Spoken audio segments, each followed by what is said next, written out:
کتنا مشکل ہوتا ہے کہ اگر ججز کی مراعات میں کہیں کمی لائی جائے, کوئی ریفارمز کا سوچے تو ان کے سامنے پیش نہیں ہوا جا سکتا. میرا جو ریبٹل ہے وہ بھی تو چلائے نا, مطلب یہ گھسی, آپ ہیں نا بقلم خود ریبٹل نا میری بات سنیں, گھسی پیٹی نیوز ہے. فواد چودھری کو شاید کوئی مجھ سے پرابلم ہے, کیا پرابلم ہے مجھے تو معلوم نہیں, میرے تو بڑے اچھے تعلقات تھے, لیکن جب سے اس وقت بھی بڑا تنگ کیا فواد چودھری نے اور شیریں مزاری نے, اور ابھی بھی وہ سلسلہ جاری و ساری ہے, کوئی بات نہیں. کس طرح تنگ کیا آپ کو؟ ہر طرح سے تنگ کیا. اور کیا پرابلم تھی؟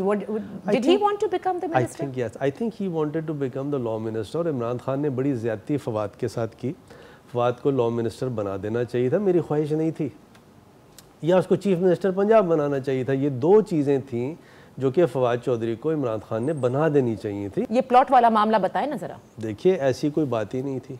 ہوا یہ تھا کہ یہ registrar supreme court of Pakistan کے پاس سے ہمیں ایک لیٹر آیا لاء سیکٹری کو کہ ججز کے ساری جو سپریم کورٹ کے امپلائیز ہیں جو غریب لوگ ہیں ان کے لیے وہاں کوئی بلڈنگ بنا دیں, کوئی کالونی بلڈنگ بنا دیں تاکہ وہ وہاں دور سے آتے ہیں, پنکچویلٹی بھی ہوگی اور تاکہ ان کو کوئی اکاموڈیشن مل جائے, پھر ان کی ہم تنخواہیں اتنا ہم نے الاؤنس دیا ہے وہ بھی ہم کچھ کم کر پائیں, سارا کچھ.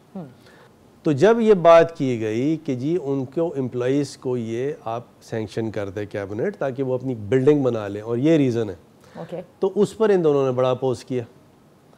کیوں اپوز کیا گاڈ نوز, کوئی ریزن نہیں دے, مطلب وہ یہ چیخ سکتے ہیں امپلائیز کے پلاٹ کے حوالے کا, پلاٹ نہیں فلیٹ, رہائش پلاٹ غریب لوگوں کی, ججز کے حوالے سے نہیں تھا, کوئی ڈسکشن بھی نہیں, کچھ نہیں.